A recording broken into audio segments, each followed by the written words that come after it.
أعوذ بالله من الشيطان الرجيم. بسم الله الرحمن الرحيم.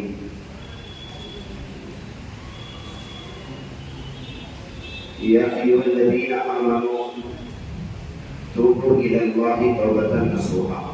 صدق الله العظيم.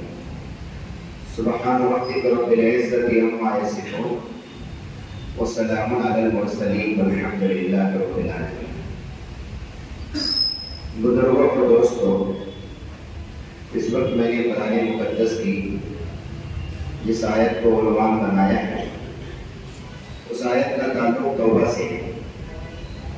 ملک میں جتنے بھی حالات ہم پر آ رہے ہیں، اس کا تعلق ہمارے گناہوں سے ہے۔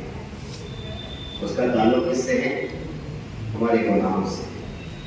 جب انسان کی نیتیں خراب ہوتی ہیں، جب انسان کے ارادے خراب ہوتے ہیں، جب انسان کے اندر کا خدمت کا جذبہ نکل جاتا ہے، جب انسان کے اندر سے انسانیت نکل جاتی ہے، جب انسان ایک دوسرے کا خیر خواہ بننا چھوڑ دیتا ہے، جب انسان ایک دوسرے کا ہمدرد بننا چھوڑ دیتا ہے، اللہ تبارک و تعالیٰ کا ضابطہ ہے، اللہ اپنے نظام کائنات کو بدلتے ہیں۔ اذا تبايعتم بالعينا وأخذتم أذناب البقر ورضيتم بالزرع وتركتم الجهاد سلط الله عليكم ذلا لا ينزع حتى ترجعوا إلى دينكم أو كما قال رسول اللہ۔ میرے آقا نے فرمایا، جب میری امت 4 بڑے کام کرے گی تو ذلیل ہو جائے گی۔ جب میری امت 4 گناہ کے کام کرے گی تو ذلیل ہو جائے گی۔ ان میں سے پہلا کام ہے کہ میری امت اذا تبايعتم بالعينا، دنیا کی محبت کے پیچھے ایسے پڑ جائے گی کہ جیسے گائے کی دم ہوتی ہے۔ اذا تبايعتم بالعينا وأخذتم أذناب البقر، بقر کہتے ہیں گائے کو، جیسے گائے کی دم گائے سے چپک کے رہتی ہے، اس سے جدا نہیں ہوتی۔ میری امت دنیا سے ایسے چپک کے رہے گی، محبت، دنیا سے تعلق اور دنیا کی وجہ سے دین کے سارے تقاضوں کو چھوڑنا اور دنیا کی وجہ سے دین کے سارے تقاضوں کو قربان کرنا، جب یہ جذبہ میری امت کے اندر آ جائے گا، دنیا داری اس کے قلب کے اندر، اس کے دل کے اندر گھس جائے گی، اور نمازوں میں بھی ٹھہرا ہے تو دنیا کا خیال آئے گا، بازار کا خیال آئے گا۔ جب میری امت اس گناہ میں مبتلا ہوگی، اور پہلا گناہ اذا تبايعتم بالعينا، میری امت کے کاروبار حرام طریقے پر ہوں گے، ایسے طریقے پر حلال کمانا چھوڑے گی، حرام کے پیچھے لگ جائے گی، حلال کی روٹی کھانے کے بجائے حرام کی بریانی کے پیچھے پڑے گی، اور یہ سوچے گی کہ میرا کاروبار کیسے بڑھے۔ کاروبار بڑھانے کے چکر میں اور اپنے بزنس کو بڑھانے کے چکر میں حلال اور حرام کی تمیز نکل جائے گی۔ سن رہے ہو نا؟ میری امت کمانے کے اعتبار سے حرام کمانا شروع کرے گی، حلال چھوڑ کر، اور دوسری چیز ہر وقت دنیا داری کے پیچھے جب میری امت لگے گی، اور تیسری بات وترکتم الجہاد واخذتم اذناب البقر ورضیتم بالزرع، تیسری چیز زمین کے ٹکڑوں پر راضی ہو کر، خوش ہو کر بیٹھ جائے گی، اور زمین کے ٹکڑوں کے واسطے آپس میں ایک دوسرے کی دشمن بن جائے گی، پلاٹ کے لیے، کھیت کے لیے، زمین کے لیے بھائی بھائی کا دشمن۔ عدالتوں میں کیس چل رہا ہے، ایک بھائی نے دوسرے بھائی میں مقدمہ دائر کیا، اور مقدمہ کس بات کا تھا کہ تھوڑی سی زمین ہے، وکیلوں کو لاکھوں روپے کھلا رہا ہے اور اپنے بھائی کو چھوڑنے کو تیار ہے۔ تھوڑی سی زمین ہے، سگا بھائی ایک ماں کے چھاتی کا دودھ پینے والا اپنے سگے بھائی پر کیس کر رہا ہے، اور اس سے زیادہ رقم جو زمین کی قیمت ہو سکتی ہے وکیلوں کو کھلا رہا ہے، لیکن اپنے بھائی کو نہیں چھوڑ رہا ہے۔ وَرَضِيتُم بِالزَّرْعِ کا مطلب علماء نے یہ بھی بیان کیا، اپنی بہنوں کو وراثت سے محروم کرنا، شادی کے بعد بہن کو وراثت میں حصہ نہ دینا، اور شادی کرنے کے بعد بہن اپنی پراپرٹی مانگنے کے لیے آ جائے تو بہن سے تعلقات توڑ لینا۔ تجھے میکا چاہیے کیا زمین چاہیے؟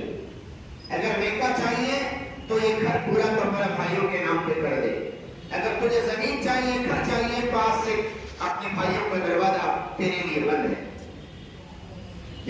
امت میں تین خرابیاں میں نے بتایا. حرام کمانا, دنیا کی محبت میں ہمیشہ گرفتار ہونا, زمین کے ٹکڑوں پر آپس میں لڑنا جھگڑنا, اور چوتھی چیز وترکتم الجہاد, جب میری امت جہاد کو چھوڑے گی, جہاد اصغر کو چھوڑے گی, جہاد اکبر کو چھوڑے گی. اور آج کل کی جو محنت ہے, جو اپنے نفس کے ساتھ مقابلہ کرنا, اس کو حقیقی جہاد میں تو ہم شمار نہیں کر سکتے, دعوت و تبلیغ کی محنت. لیکن اس محنت میں چل کر انسان جو جہاد کے تقاضے ہیں وہ تقاضے اس میں پورے کر رہا ہے. بیویوں کو چھوڑ رہا ہے, بچوں کو چھوڑ رہا ہے, گھر کو چھوڑ رہا ہے, وطن کو چھوڑ رہا ہے, دور اور دیر کے لیے اللہ کے راستے میں جا رہا ہے, دور جا رہا ہے, بیرون جا رہا ہے.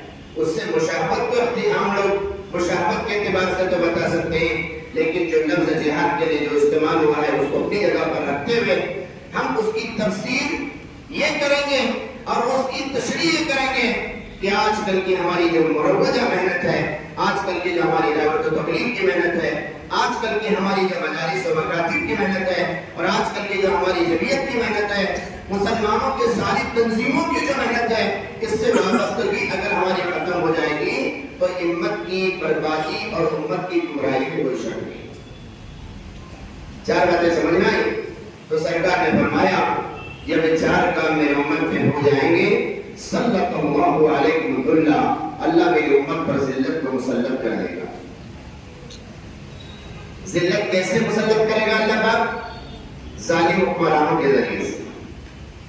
اسٹیٹ کے لیول پر بھی ظالم حکمران اور سینٹرل حکومت بھی ظالموں کے ہاتھ میں, اور ان کے ذہنوں میں صرف اللہ تبارک و تعالیٰ یہ ڈالیں گے, یہ جو مسلمان ہیں نا, بگڑے ہوئے مسلمان جو نہ ہمارے ہیں, جو میرے نہیں ہیں تو میں ان کا نہیں ہوں.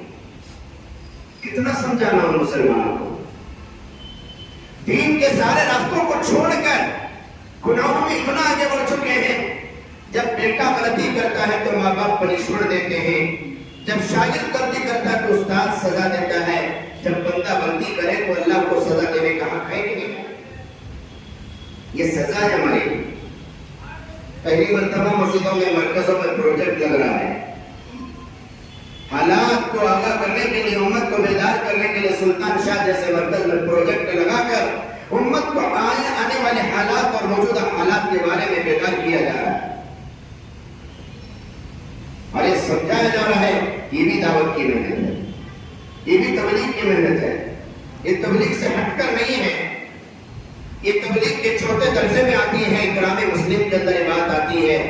اکرام مسلم کے اندر اپنے بھائیوں کے حقوق کو ادا کرنا, امت کی خیر خواہی کرنا, اپنے بھائیوں کو حالات سے آگاہ کرنا اور ان کی خدمت کرنا. خدمت سے کھلانا پلانے کو نہیں بولتے. جیسے مولانا ابو بکر صاحب ابھی کہہ رہے تھے کہ کسی کے ڈاکومنٹس کو کلیئر کرنا, درست کرنا, رہنمائی کرنا اور اس کو گائیڈنس دینا اور اس کو راستہ بتانا اور اس کو ان کاموں کے لیے دستاویزات کو تیار رکھنے کے لیے اسے بتانا, یہ بھی سب سے بڑی خدمت ہے, اس زمانے کی سب سے بڑی بات ہے. جب ہمارا بھائی سیفٹی رہے گا تب تو تبلیغ کرے گا.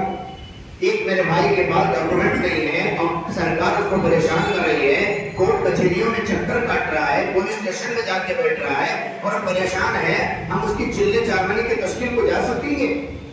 وہ ہمارا بھائی تبلیغ کو وقت دے گا جب وہ سرکار کے سختیوں سے بچے گا اور اس کے سارے دستاویزات کلیئر رہیں گے.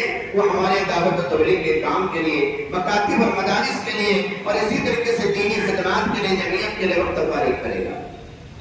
جب ہم ہی سکتے نہیں ہیں, ہم ہی محفوظ نہیں ہیں تو ہم سے دعوت کا کام ہو سکے گا کیا؟ بولو. آدمی جب ٹینشن میں ہوتا ہے تو کوئی کام کرتا ہے. ارے گھر میں میاں بیوی کا جھگڑا ہو جائے تو کس کو چھوڑتا ہے, مسجد کو نہیں آتا. ٹینشن کی وجہ سے تبلیغ نہیں, نماز بھی چھوڑتا ہے. جب حکومت کی طرف سے ٹینشن آ جائے, حکومت کی طرف سے دباؤ آ جائے تو آدمی کو کسی کام کرنے میں دل لگے گا؟ ہم سمجھ رہے ہیں نا, 5 کام کرنا ہی تبلیغ ہے. ہمارے حاجی فاروق صاحب کو اللہ تبارک و تعالی عافیت کے ساتھ ان کے عمر میں برکت عطا فرمائے.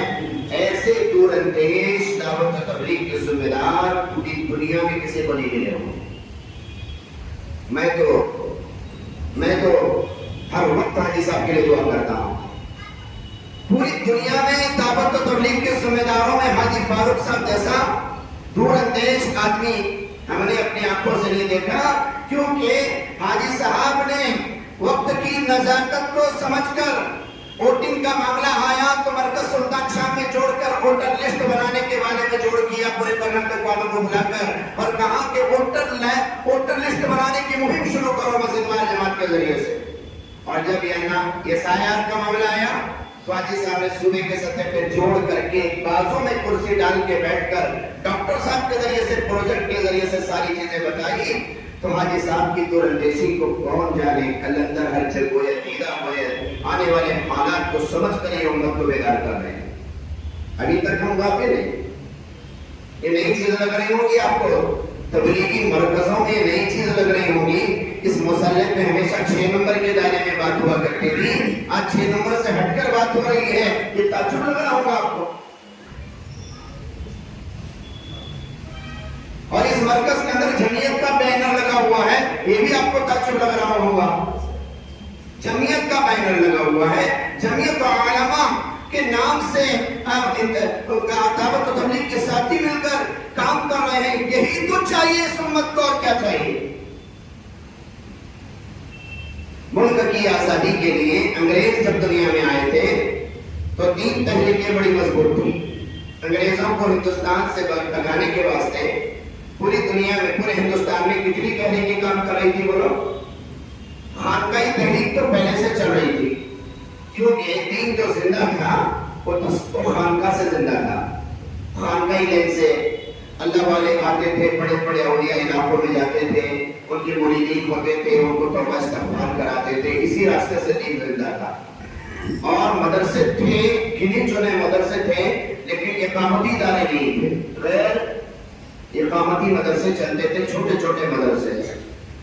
انگریزوں کو ہندوستان سے بھگانے کے لیے پورے ہندوستان میں بڑے پیمانے پر اگر جو تحریک چلی ہے تو صرف 3 ہیں، اور الحمدللہ ان تینوں تحریکوں کی عمر 100 سال سے زیادہ ہو چکی ہے۔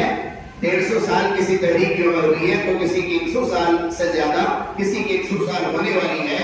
ان تینوں تحریکوں کی محنت، اکابرین نے ان تینوں تحریکوں سے امت کو جوڑا اور 3 تنظیموں سے امت کو جوڑا تاکہ مسلمانوں کا ایمان بچے، محفوظ رہے، اور الحمدللہ علماء کے جھنڈے کے نیچے ان تینوں تحریکوں کو عروج ملا۔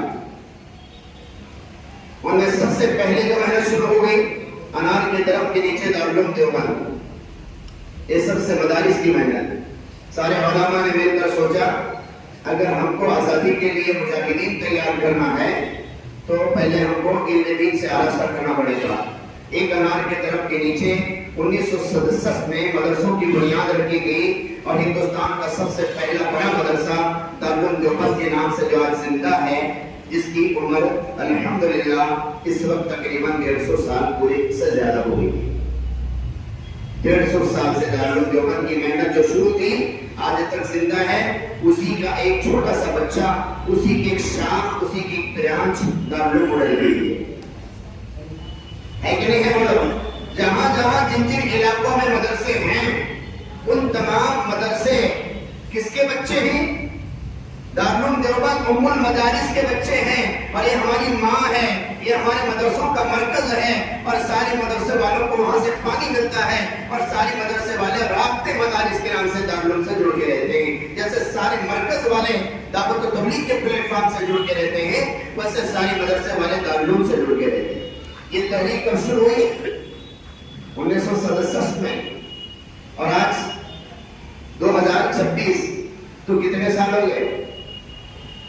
تقریباً 160 سال کے قریب ہو رہے ہیں ہمارا۔ تو سب سے بڑی محنت اب اس مدرسے نے ہر فیلڈ میں کام کرنے والے مجاہدین اور علماء کو پیدا کیا، علماء کی کھیپ نکالا اس مدرسے میں، اور وہاں سے علماء بنتے گئے، ٹریننگ لیتے گئے، اور وہ علماء جا کے تحریکیں چلاتے رہے اور تنظیمیں چلاتے رہے، اور چلا کر ماشاءاللہ اس ہندوستان کو محفوظ کر لیا۔ ورنہ باطل طاقتوں کا یہ نظریہ تھا کہ ہندوستان کو پورا کا پورا ہندو راشٹر بنایا جائے، اس وقت سے ان کا ایجنڈا ہے، آپ بھی چل رہا ہے، یعنی پورے ہندوستان میں خدا کا نام لینے والا ایک انسان باقی نہ رہا. تو چاہ رہے تھے کہ وہ ہندوستان میں اللہ کا نام لینے والا کوئی. تو دارالعلوم نے ایسے علماء کو تیار کیا. تو ان میں سے جو علماء نکلے انہوں نے 1919 کے اندر ایک تنظیم بنائی. اس تنظیم کا نام ہے جمعیت علماء. اس تنظیم کا نام کیا ہے؟ جمعیت علماء. یہ صرف علماء کی تنظیم نہیں ہے، نام ہے علماء کا. جمعیت علماء علماء کی تنظیم نہیں ہے. جمعیت علماء قوم و ملت پر آنے والے سارے حالات کا مقابلہ کرنے والی تنظیم. دعوت و تبلیغ پر کوئی انگلی اٹھائے گا تو جمعیت اس کی انگلی توڑ دے گی. دعوت و تبلیغ پر کوئی آنکھ نکالے گا جمعیت اس کی آنکھ پھوڑے گی. خانقاہ پر کوئی حملہ کرے گا تو جمعیت میدان میں آئے گی. کوئی درگاہ پہ حملہ کرے گا، چاہے ہمارے ان بھائیوں سے ہمارا اختلاف ہے، لیکن کوئی ہمارے درگاہ پہ حملہ کرے گا تو میدان میں کون رہے گی؟ جمعیت رہے گی. کوئی عیدگاہ پہ حملہ کرے گا جمعیت میدان میں آئے گی. کوئی کسی مسلمان پر داڑھی چھپے والے پہ حملہ کرے گا جمعیت میدان میں رہے گی. وہ یہ نہیں دیکھے گی کہ مسلمان تبلیغی ہے، سنی ہے، اہل حدیث ہے، جماعت اسلامی ہے. جمعیت یہ دیکھے گی مسلمان ہے. آج کل دنیا میں جتنے بھی حالات آ رہے ہیں، مدرسوں پر بوڑھے لگایا جا رہا ہے، مسجدیں گرائی جا رہی ہیں، ماپلیچی کا مسئلہ ہو رہا ہے، حجاب کا مسئلہ ہو رہا ہے، اور اسی طریقے سے NRC کا مسئلہ ہو رہا ہے، CA کا مسئلہ ہو رہا ہے. UP کے علاقے میں کتنے مدرسے گرائے گئے. ابھی ہمارا فیض الہی جو ہمارا دلی کا مرکز ہے، ہم سب کا مرکز، میں 8 دن پہلے فیض الہی میں تھا. اطراف کی پوری چیزوں کو گرا دیا گیا. مسجد محفوظ ہے. کیس کون لڑ رہی ہے ساری چیزیں؟ ارے بولو نا. جمعیت علماء لڑ رہی ہے. سپریم کورٹ میں، ہائی کورٹ میں، ڈسٹرکٹ کورٹ میں مسلمانوں کے کیسز کون لڑ رہی ہے؟ جمعیت علماء. جہاں سیلاب آ رہا ہے وہاں مدد کے لیے کون جا رہی ہے؟ جمعیت علماء. اور کون جمعیت علماء؟ آپ لوگ چندہ دیے نا. جب کہ اعلان ہوتا ہے چندہ دیتے ہیں، غریبوں کی مدد کرتے ہیں، سیلاب کو بھیجتے ہیں. جب ایک علماء کچھ کام کا اعلان کرتے ہیں آپ ان کا ساتھ دیتے ہیں. جمعیت بولے تو آپ کس نے شروع کیا اس تنظیم کو؟ دارالعلوم سے فارغین علماء کرام. اس کے بعد 1927 میں جمعیت بنی ہے، اور 1867 میں دارالعلوم. یہ بڑی تحریک. دوسری تحریک کیا؟ 1919 میں جمعیت علماء، اور 1927 میں 1929 میں یعنی جمعیت بننے کے 10 سال بعد حضرت مولانا الیاس صاحب نور اللہ مرقدہ جو اسی دارالعلوم سے نکلے تھے اور انہی جمعیت علماء کے اکابرین کے دوست تھے، ساتھ میں تھے. انہوں نے علماء سے مشورہ کر کے کہا کہ میں ایک عمومی محنت شروع کرنا چاہ رہا ہوں آپ لوگوں کے مشورے سے، جو گھر گھر پہنچ کر کچے پکے مکان پہ جا کر ہر مسلمان کو سیدھے راستے پہ لانے کے لیے دعوت و تبلیغ کی محنت شروع کرنا چاہ رہا ہوں. علماء نے ماشاءاللہ تسلی بخش جواب دیا، آپ اس کو شروع کر دو.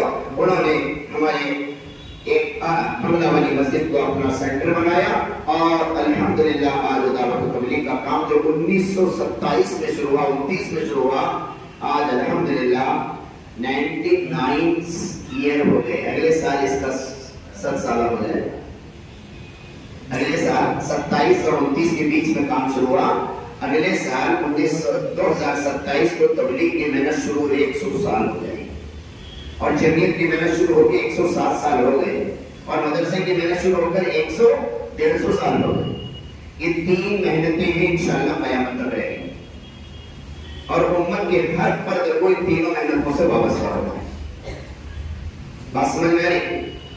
تینوں محنتوں کو اپنی محنت سمجھ کے چلنا ہے. تبلیغ کے لیے بھی وقت دینا ہے، مدرسے کا تقاضا ہے اس کے لیے بھی وقت دینا ہے، جمعیت کا تقاضا ہے اس کے لیے بھی وقت دینا ہے. آپ بھی تبلیغی لوگ ہو، آپ بھی جمعیت کے لوگ ہو، آپ بھی مدرسے کو چلانے والے ہو. آپ سب مدرسے چلا رہے کہ نہیں چلانے والے؟ اللہ کی قسم کھا کے کہتا ہوں، یہ امت ابھی میں دارالعلوم گیا ہوا تھا 8-10 دن پہلے، تو میں مولانا ابوالقاسم نعمانی کے سامنے اور ہمارے جو مولانا عبدالخالق مدراسی کے سامنے بیٹھا ہوا تھا. انہوں نے کہا کہ اللہ کا اس امت کا ہم علماء پر اور اسی طریقے سے اس امت پر بڑا احسان ہے کہ آج امت اپنے گاڑے کمائی سے، اپنے پیسوں سے دنیا کے ہزاروں اور لاکھوں مدرسے چلا رہی ہے. چلا رہی ہے کہ نہیں چلا رہی؟ یہ آپ کے تعاون سے چل رہا مدرسہ.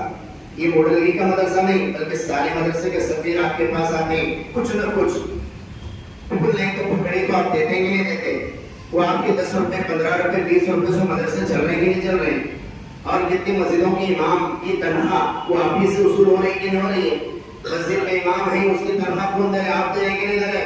تو آپ تو جمعیت علماء کے بھی ساتھی بنے ہوئے پہلے سے، اور آپ تو مدرسے کے بھی ساتھی بنے ہوئے اپنی جیب کی رقم لگانے، لیکن آپ کو معلوم نہیں کہ ہم جمعیت کا کام کر رہے ہیں. آپ کو معلوم نہیں کہ مدرسے کا کام کر رہے ہیں. اللہ کی قسم آپ ہی تو کر رہے ہیں، ورنہ علماء بیچارے کیا کریں گے؟ علماء اپنی صلاحیت لگا سکتے ہیں لیکن علماء کے پاس مال نہیں ہوتا. مال تو آپ لگا رہے ہیں. آج ہماری اتنی بڑی تنظیم جو تبلیغ کی چل رہی ہے وہ آپ ہی تو کام کر رہے ہیں، اور اتنی بڑی تنظیم جو مدرسوں کی چلی ہے وہ آپ ہی تو چلا رہے ہیں، اور اتنی بڑی تنظیم جو جمعیت کی چلی ہے وہ آپ ہی تو کر رہے ہیں. تو ہمیں اس بات کا احساس ہمارے اندر پیدا ہو جائے کہ حالات کو سمجھنے کی نزاکت ہمارے اندر. اللہ تعالیٰ ہمارے بڑوں کے عمر میں برکت عطا فرمائے. اس وقت ملک میں چلے ہوئے حالات سے ہمیں آگاہ کر رہے ہیں. مسجد نبوی 4 مقاصد کے لیے بنائی گئی تھی: دعوت، تعلیم، عبادت، خدمت. مسجد نبوی کی جب حضور بنیاد رکھ رہے تھے مقصد کتنے تھے؟ بولو.